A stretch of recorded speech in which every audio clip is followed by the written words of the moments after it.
여러분, 우리가 지난 시간에는 시편 45편이 크게 두 가지 부분으로 나뉘게 된다는 내용을 함께 살펴보았습니다.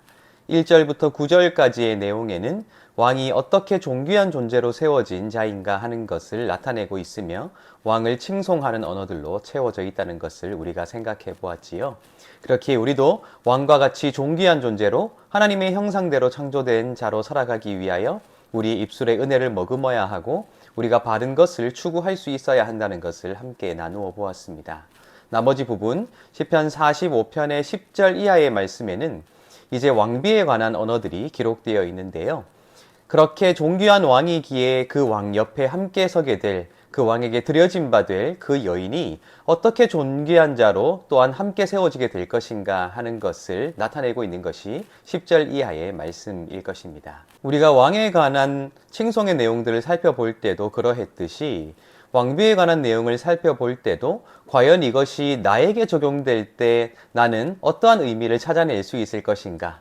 내가 왕비는 아니고 또한 우리 중에 누군가는 남성이기 때문에 이 왕비에 관한 내용이 전혀 나와는 상관이 없는 내용이라 생각하기 쉽지만, 생각해보면 우리 그리스도인들은 성경에 근거하여 나 자신이 하나님 앞에 드려진 바 된 신부로서 규정되고 있다는 사실을 생각해보게 될 때, 신앙을 가진 자로서 가장 존귀한 왕이시자 왕 중의 왕이신 하나님 앞에 부르심을 받은 자로 나는 어떠한 존재가 되어 가야 할 것인가 하는 내용이 왕비에 관한 내용 속에서 발견할 수 있지 않을까 하는 생각을 해보게 됩니다.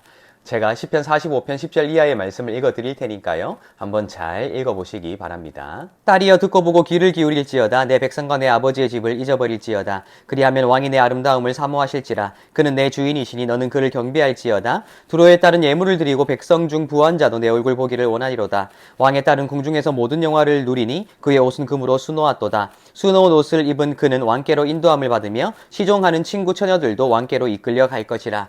그들은 기쁨과 즐거움으로 인도함을 받고 왕궁에 들어가리로다. 왕의 아들들은 왕의 조상들을 계승할 것이라. 왕이 그들로 온 세계의 군왕을 삼으리로다. 내가 왕의 이름을 만세에 기억하게 하리니 그러므로 만민이 왕을 영원히 찬송하리로다. 아멘. 시편 45편 10절 이하의 말씀에는 왕이 존귀한 존재인 만큼 왕비도 존귀한 존재가 될 것이라는 사실을 말해주고 있지요. 결국 금으로 수놓은 옷을 입고 가장 화려한 모습으로 왕께로 이끌려가게 될 것이고, 궁중에서 모든 좋은 것들을 누리게 될 것이라는 굉장히 아름다운 미래를 꿈꾸게 만드는 내용으로 기록되어 있다는 것입니다. 그런데 기억해야 할 것은 왕에게 드려진 바 되고 그렇게 왕비가 될 사람들이 누리게 될 이 아름다운 삶이 전제로 하고 있는 것이 있다는 사실이 오늘 이 말씀을 통해 우리에게 드러나게 되는 것이죠. 가장 우선적으로 10절에는 이렇게 되어 있습니다. 딸이여 듣고 보고 귀를 기울일지어다. 내 백성과 내 아버지의 집을 잊어버릴지어다 라고 되어 있어요.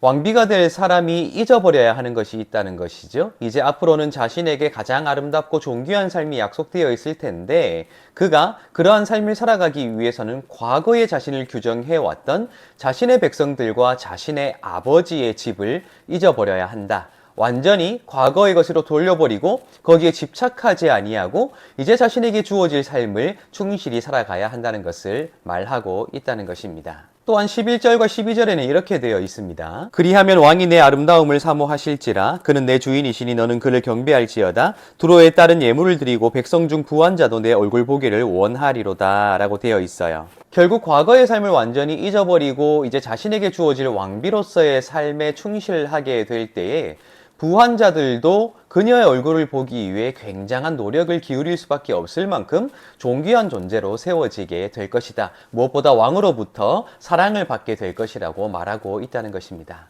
우리가 하나님 앞에 드려진 바 되고 예수 그리스도의 신부된 자로서 우리의 신앙을 날마다 연단하며 나아가게 될 터인데, 어쩌면 신부, 이 왕비가 준비해야 하는 삶 가운데 그 자신이 지금까지 살아왔던 그의 삶, 즉 내 백성과 내 아버지의 집이 상징하는 그 과거를 완전히 뒤로 한 채 이제 왕과 함께 누리게 될 현재와 미래의 삶에 집중할 수 있어야 한다는 말이 저는 우리 마음속에 가장 와닿지 않을까라는 생각을 해보게 되었습니다.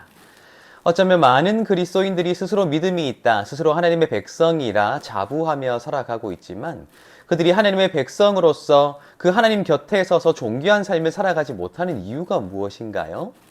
참 많은 이유들이 있겠지만 그것은 외부로부터 우리에게 찾아오게 되는 유혹 때문이 아니라고 저는 생각합니다.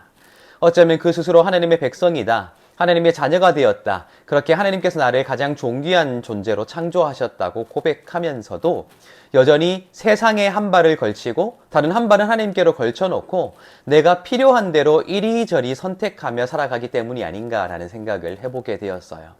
어찌 보면 이도 저도 아닌 삶을 살아가기에 내가 정작 내 정체성을 드러내야 할 때 정체성을 드러내지 못하기에 어쩌면 우리 그리스도인들의 삶도 그렇게 아름답지 못한 것이 아닌가라는 생각을 해보게 되었다는 것입니다.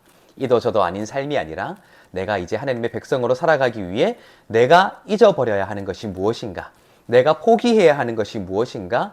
내가 희생해야 하는 것이 무엇인가 하는 것을 분명히 깨달아 알 때에 그때로부터 진정한 하나님의 백성으로서의 정체성을 가지고 이 세상을 승리하며 살아갈 수 있지 않을까라는 생각을 해보게 된다는 것입니다.